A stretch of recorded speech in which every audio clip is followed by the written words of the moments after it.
Welcome to the Author to Authority podcast, and this is episode 499.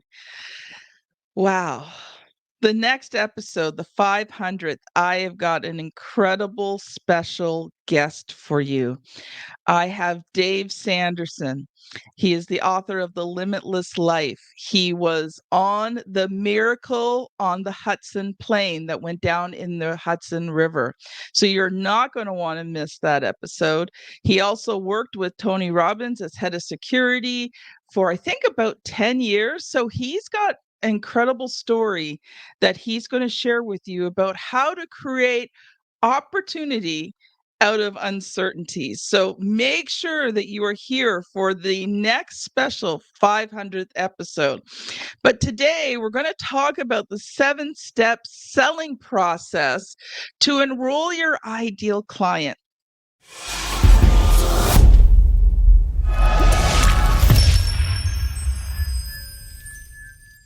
And one thing that I have learned through this process of many years of entrepreneurship is that if you have a process or a system, something that's duplicatable, then not only can you get predictable results, but you know when and where that you will get results. So I'm excited for today's conversation, and I want to welcome Brook Bishop to the show. He has 20 plus years in the business of personal development and human elevation. Brook experiences span from business consulting, practice management, personal and business coaching, live events, and product development and launches. He is also the author of a book, and we're going to be talking about that later today. Welcome to the show, Brook. No, thank you for having me here, and I'm excited. 499, and then the fact you got Dave on number 500, that's freaking cool. And I worked with Tony Robbins for 15 years as his executive director of business mastery. So I actually got to see Dave quite a bit when he was doing his security work for Tony. So small world. Yeah, Dave launched his newest book, The Limitless Life, back in January, and he did a Awesome. whole ceremony in New York City to thank the responders. It was 15 years ago that this happened. It's Cool. been an incredible journey for him. Very, very cool. Love that. So, Brooke, I want to just start off with something that's just really obvious. And, the question I was thinking of is, how important is it to have that, selling process in place? If you're in business, it's mission critical. So in our world, we look at the game of business, and really, it truly is a game, right? There's rules, and there's winners, there's losers, there's timeouts, right? There's all these different pieces that play into it. So we've chunked business into 3 buckets. You have marketing, you have sales, and you have fulfillment. That's it. So oftentimes we make things way more complex than it needs to be. But yeah, when it comes to business, you might have the world's best marketing, but if you can't enroll people consistently, no matter what it is, if you don't have consistent enrollments, you're going to have challenges. Now, consequentially, down the other end of that, if you're not delivering a high quality product, you're not going to be in business for very long, right? Because competition will take you out, Yeah. or bad news will travel and people won't buy your product or service. So you need to have those 3 buckets really dialed in. In my experience, in my opinion, sales is that it's the bridge.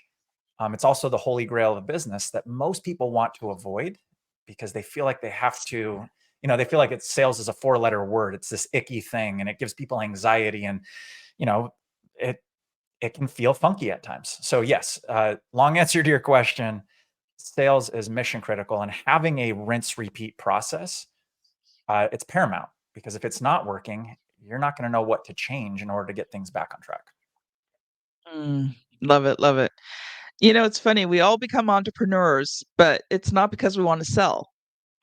It's usually either we have something that's going to help somebody, whether a product, a service, whether we have a heart to see people's lives change. It's never that we got into this like, I want to sell, right? And then you become an entrepreneur and you realize that you have to sell. And it's like, but you're It's a right, very it scary is thing. mission critical. If you don't have sales, you only have a hobby. Yeah, It's very true. And most people out there, by the way, that's why so many businesses do fail. So when you look at the statistics of it, not to go doom and gloom, but at the end of the day, very, very few businesses are successful. And when you compare, you look at somebody who starts their own business, less than 5% are in business 10 years down the road. Whereas you take something like a franchise, they've got like an 80 to 82% success clip. Why? Because they've got systems and process and procedure. Yeah, yeah. And I think, we're gonna get into the 7 steps, but I think once you have a good solid system in place, it makes selling easier. You don't have to think things through. You're not having to sort of fake it till you make it. You just take things step by step by step, and you recognize that not everybody is going to reach the last step. There's, going to be people stop at each step, but over time, as you work the system and you become more comfortable with it, what I found was that selling was just a natural progression of the conversations I was having with people. And when I did those conversations the right way, the systematic way, sort of the same way each time, by the end of the conversation, it just usually made really good sense for us to work together. Now, I love that. And it's very, very true. And you hit on just actually a couple interesting pieces. One is you've got to know your numbers. And so if you're going to talk to 10 people, you've got to know going in that 2 out of those 10 will never be the right fit. And that'll help keep your head screwed on straight because you can look at it Yeah. as somewhat of a numbers game where it's like, okay, that person was not the right fit, or my product or service was not the right solution. You can let them go versus letting it just eat you up emotionally and feeling like you're losing. And I think that that's just a huge piece is we're just seeing so many people that are burning out because they're wanting that result to be so, one way, and they're not approaching it in a strategic way. So yeah, the step-by-step piece, if you're baking a cake, if you switch the flour and the frosting, we're going to have different outcomes. And so knowing what steps to do and just knowing that you're following the right process, knowing that it's ultimately going to take you to a cake. And sometimes we get jacked up cakes. So that's okay. It's part of the process of baking. So Jim Rohn, I was listening many, many years ago. I was listening to a CD by Jim Rohn, and it set me free. And in this, it was actually, I think he designed the teaching and training for those like in network marketing, MLM, but I mean, it applies to any type of sales situation. And he started talking about baseball, and my eyes kind of glazed over as I was listening to it. I'm not a big sports person, but he said, "Do you know what a 300 batting average means?" And I'm thinking, nope.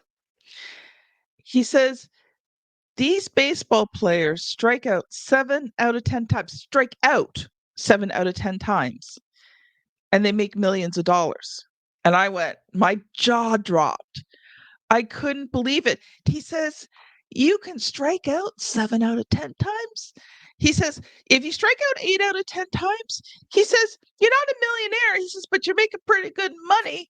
He says, "But if you can consistently, sorry, 4. If you strike out 6 out of 10 times, you're still making hundreds of thousands of dollars. But if you strike out 7 out of 10 times, you're making a lot of money." It set me free. And I thought, wow. And then, when you talked about numbers, Jim Rohn said, and again, I'll never forget this, it totally changed. He said, "I could win any sales competition I joined, not because I was the best." He says, "I wasn't the greatest salesperson." He said, "But I knew my numbers. So I knew exactly what it was going to take to reach any sales goal I needed to.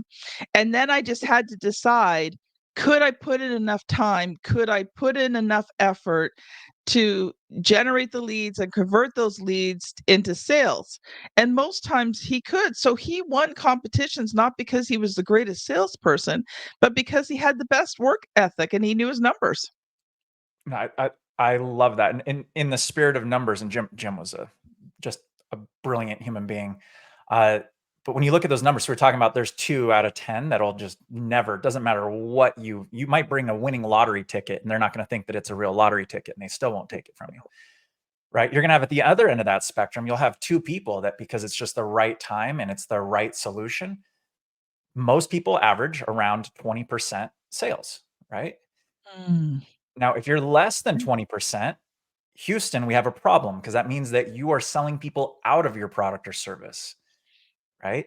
Now, yeah. to your point, and I love that you brought up the math on it, because the ones who just do next level, they're the ones who figured out the 6 in the middle, right? So Yeah. they have a process, or they have a strategy, or they have a different way of communicating, or they have a different mindset, they have a different flow.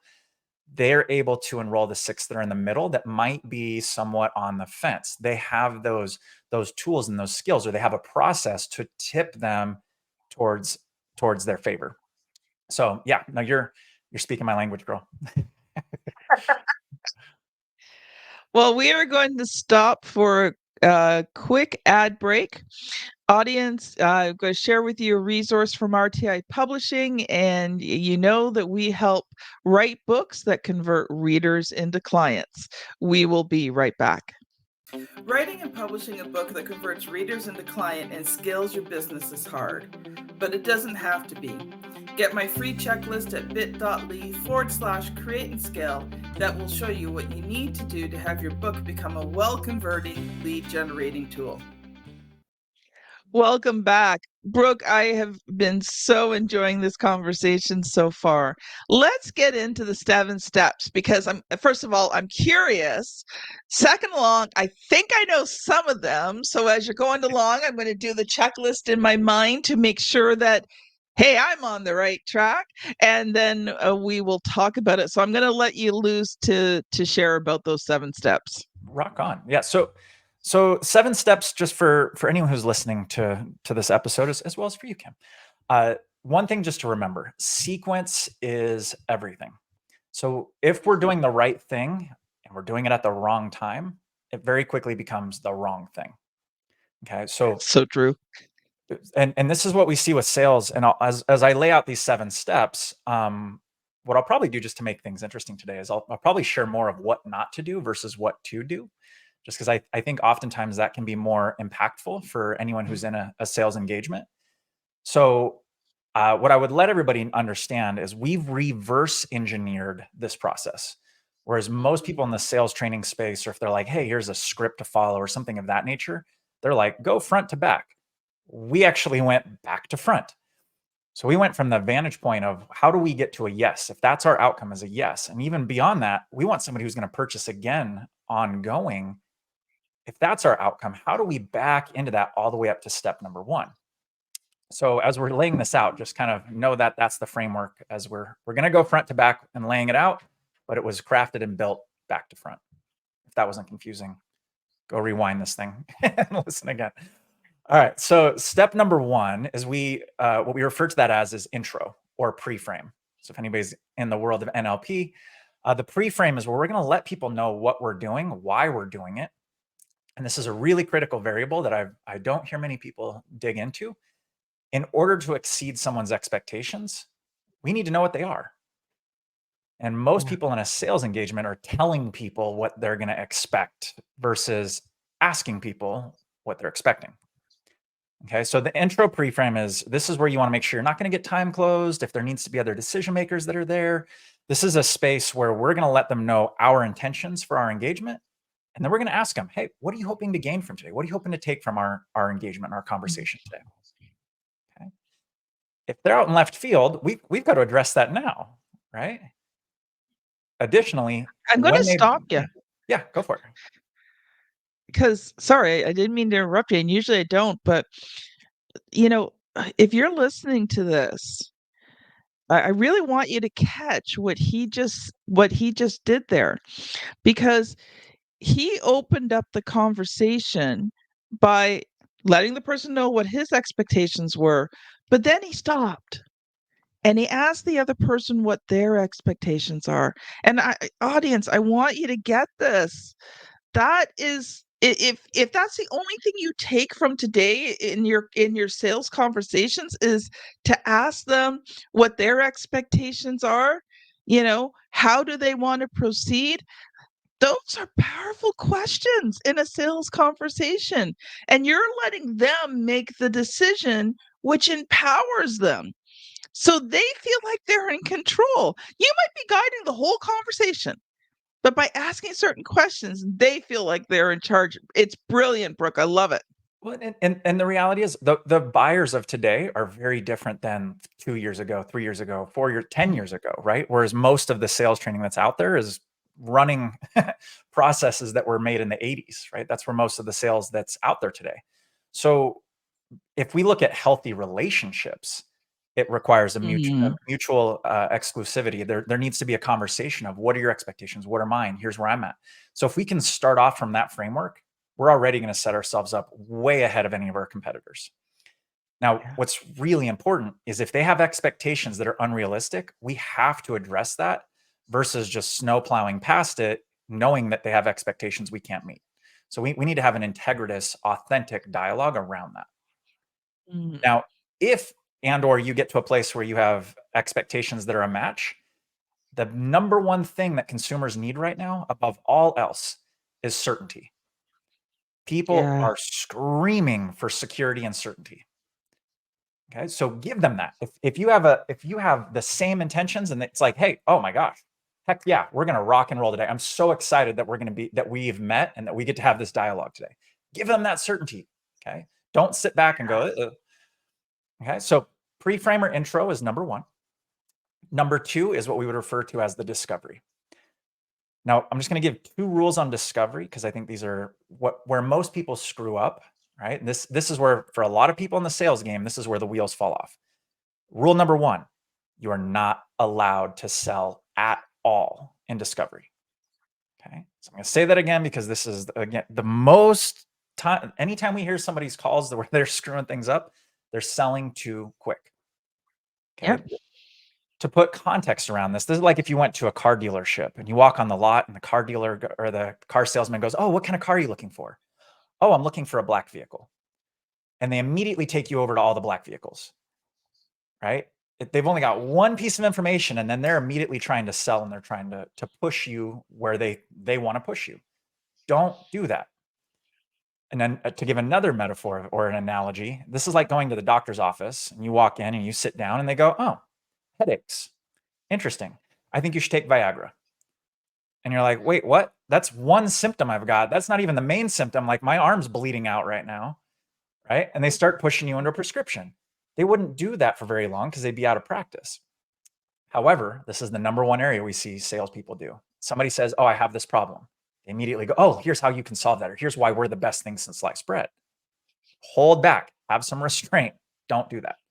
Okay. So rule number one, do not sell too quickly. Number two is you need to find three reasons. There's a strategic scientific reason behind this. You've got to have three reasons why they need your product or service. Here's the key word: now. So, three reasons why they need your Mm. product or service right now. Okay. Yeah. If you can't get to those, you stay in discovery until you find those three reasons, and they've got to have a sense of urgency. They've got to have some Yeah. fire underneath them. Okay. So that's the land of discovery. You should be spending about 40% of your engagement with the prospect in discovery. Okay. Yeah. Now we move from discovery. We have what's called a test close.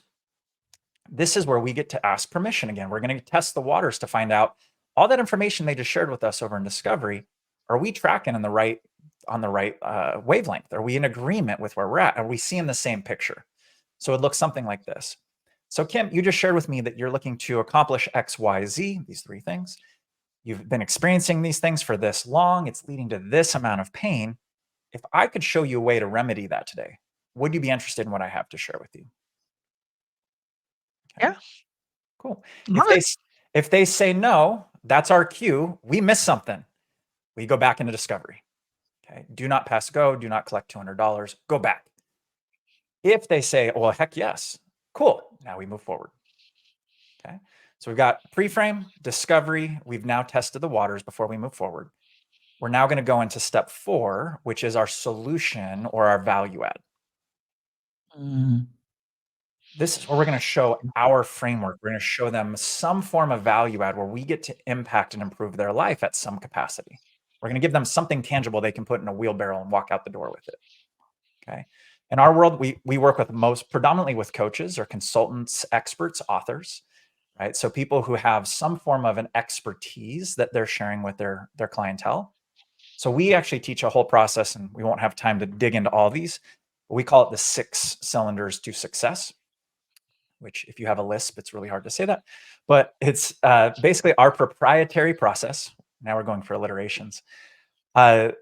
It's a tangible. It's something we can share with people. This is our expertise. This is the value, what we provide, but it also correlates back to what came up in the discovery process. Okay. When you talk about that, so many times I've had, you know, everyday people, not only everyday people, but experts, sales marketings, they'd be like, don't give it away unless they hand you money. Don't give anything away. I have found the exact opposite to be true. Now, Agreed. obviously, as a book publisher, sometimes people ask me how to write a book. I tell them, Yeah, because you already know now, they're are not they going going to to go be do able to it. do it? No.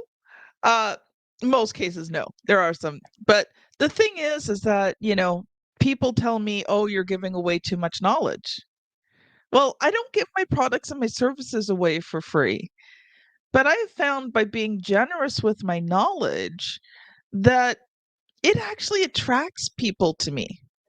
They're like, "Kim, you're different." Like, I've gone to other, publishers or whatever. They won't tell me anything. I'm like, "I'll tell you anything you want. Ask me any question. I'll answer it for you." Right? Now, I'm not going to do the work for them, I will occasionally, if people submit books, I will do a free, book assessment for them to let them know if they're on the right track. But, you're not getting my products and services for free. You're getting a bit of my knowledge for free. And that will set you apart from other people who feel like they only share their knowledge if there's money in hand. Yes. Yeah. No, you're spot on. I mean, and most people are aware of the law of attraction, right? The law of And manifestation. reciprocity. Yep, there's that other one. Yep, you just nailed it, right? Universal law of reciprocity. So there's a law that literally says that the more value you add and the more you put out into the universe, it's a 10-to-1 return. So I love the fact that you brought that up because it's so true. And especially today, people are skeptical. People are afraid of being burned, and they have good reason to be because we had years and years of people screwing people over in the world of business and also Yeah, screwing people over in the game of sales. They said one thing and they didn't deliver. And so this exactly. is really where the integrity and the authenticity comes into play. And I couldn't agree with you more in terms of add value, add benefit to their life, whether they decide to move forward and pay you or not. Now, what I will also tell you is there is absolutely a strategic way that you can do this without giving away the farm. Yes. And Yes. so, without going into a dissertation on psychology, the value add that you give, you open loops. So you give them value, but you don't give them every step of the puzzle. You give them, here's what the cake is going to taste like versus here's every step along the way of how to bake the cake. Right. So there's definitely some magic that can happen within that. All right. So moving right along. So you're going to add value. Then we're going to test close again. So this next test close, so number 5, is we're going to say, hey, you just told me those were the problems and challenges you're facing. It's been going on for this long. I just shared with you a framework that I truly believe and know would solve those problems. Do you see why so many people are getting incredible results with us, just like you? So we're connecting the dots. You have that big ass problem. We have this solution to help solve that problem. Is it connecting in your brain? We solve the problem that you currently have. Okay. We have to get them to say yes. And if they don't, we go back because we missed something. Okay. All right. So number 5, pretty straightforward. As soon as they say yes, absolutely. Great. Now we're going to go into our program or our offering.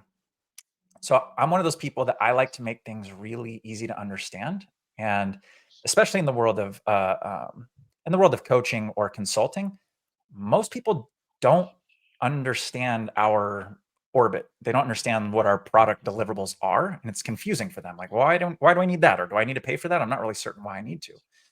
So I love using a metaphor for learning a new language. And so actually, are we okay on time, Kim, if we walk through this real quick? You got a minute and a half. Woo! Okay, we're gonna go quick. All right, so Kim, if you're gonna learn a new language, what language would you pick? French. French. Okay, beautiful. So if you're gonna go about learning French, what are the creative ways you could learn French? Well, school didn't work too well. I agree with that. Uh, I'd probably do something like Babbel because I see it advertised all the time. Okay, beautiful. All right, what would be the best way to learn French? Plunk myself down in Quebec for a while and don't leave until I learn it. Beautiful. You just hit the nail on the head. So what we like to look at is what we refer to as full immersion. So you could do a Babbel or an app, right? You could go take a class like you tried in elementary school or high school, right? We could go to the country. We could hire a private tutor. Where we look at things where people really become fluent is when they do all of those simultaneously. So imagine we went to Yeah. Quebec with a private tutor and you're doing Babbel and you're watching TV shows and blah, blah, blah, blah, blah. That's exactly how we've set up our program. We have online course piece. We have a one-on-one coaching. We have a weekly accountability. So we laid out. So I always like, before we tee into our program, you want to use a metaphor that people can answer questions that's how they already get the outcome and then connect your product or service. So they're not questioning whether or not they need those pieces. They can connect the dots of, they already told you that's what they need. Okay. So that's the program piece. And then lastly is price or the investment. Mm. Okay. So why this is really critical and why we want to highlight this. If you start out with price early in the game, it's going to put people up in their head. We want to have an Yeah. emotional conversation for 95% of the dialogue and then a logical piece at the very, very back. So I know we're going to get pinched on time. So there's some creative ways to weave in pricing, but that for the purposes of time today, more than anything, stay in that sequence: intro, discovery, test, value add, test, give them your program, and then price. I think, Brooke, we're going to have you back, and we'll do a deep dive into some of these ones because I think that there's so much more that we can go into, but we are starting to run out of time, and I want to make sure that we talk about your book because it's the one segment we do with every single author that comes on the show. So, are you ready for the question, Brooke? Let her rip. Okay, actually, I have to ask you one thing first. So, take a minute. Tell us what your book is and give us a very quick introduction. Then I will ask you the question. The book, I feel like Vanna White. Like, here it is. Book is called Coaching Equation, and it takes the 7 steps that we just walked through. It breaks down each of those pieces. In addition to that, we go over the core pieces for a coach to be successful and most importantly, profitable. So we have a whole segment on how to do your marketing, a whole segment on your sales, and how to add even more value so that your fulfillment is next level. But yeah, in terms of where to find that, if somebody's in the coaching space or they want to break into the coaching space, as mentioned earlier, oftentimes it can be more valuable to know what not to do versus what to do. So we really want to help people avoid the pitfalls. But yes, we're on Amazon. So if you look up Coaching Equation, we're on Amazon, and it's a very simple read. And we break things down into the ridiculous of do this, don't do that. Love it. Love it. Okay, Brooke. So, audience, you know what question's coming up next? Brooke, what was the good, the bad, and the ugly about writing, editing, and publishing that book? Ooh, the concept was really easy in my mind. I'm like, oh, I want to cover these pieces.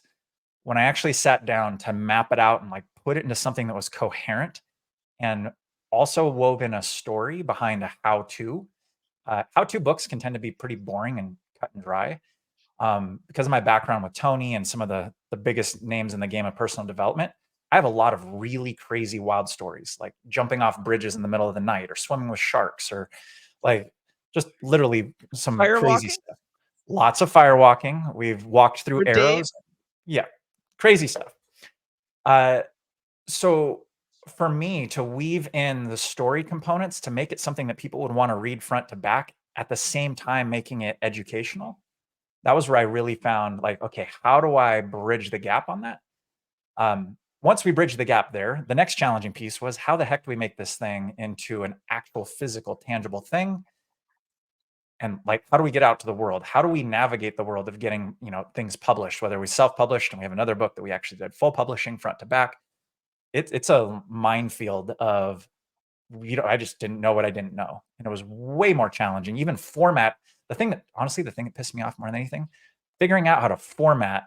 Oh, I might have gone through a couple laptops just trying to figure out how to format things. But yes, there was definitely a lot of landmines. So if you can find somebody to help you navigate and get your book crafted and published, take that. I'm assuming that that's probably a huge piece of value you can add to people's worlds, Kim. But yes, I don't know if I answered that question properly, but there was a lot of hiccups getting that thing done.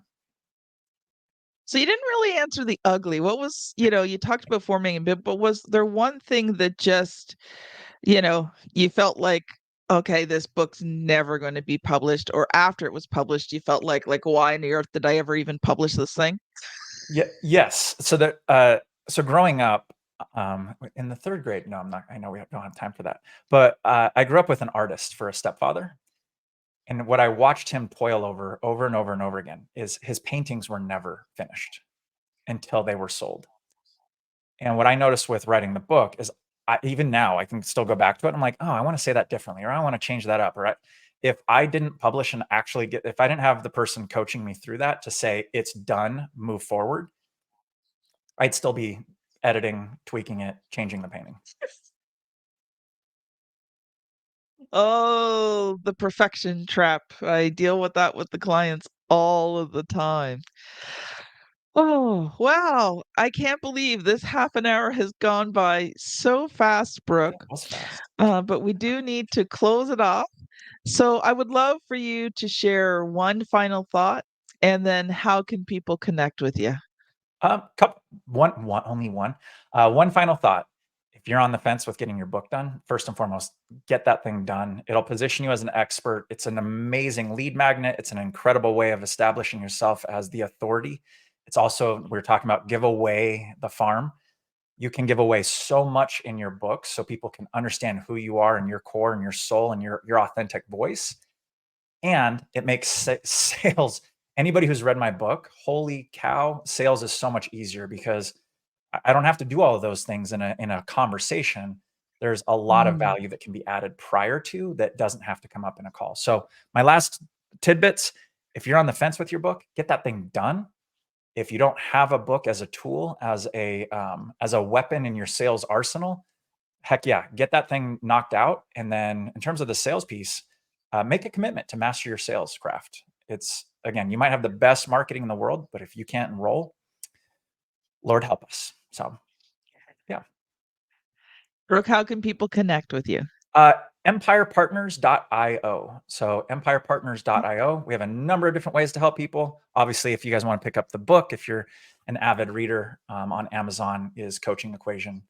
And yeah, there's two ways that people can digest. Oh, one last one. We also do have our podcast that's also called The Coaching Equation. So three ways. Sorry, I didn't catch that, Brooke. What was it called? Yeah. So number one would be empirepartners.io is our website. Okay. If you want to read or pick up the book, it's called Coaching Equation. It's on Amazon. And then our podcast is also called The Coaching Equation. The coaching equation. Awesome. Three We'll ways make to sure engage. those get in the show notes. Brooke, thank you so much for being on today. Audience, if you are wondering where to go next, so we talked a little bit about Dave Sanderson. And Dave Sanderson is a very good friend of Larry Levine, and that's actually how I met Dave, was through Larry. So today's recommended episode is Larry Levine and Daryl Amy, Selling from the Heart, episode 427. If you're watching here on YouTube, you know that my daughter has placed the thumbnail somewhere here on the screen for you to click. And if you're on your favorite podcast app, you are going to be scanning back with your finger about 70 episodes.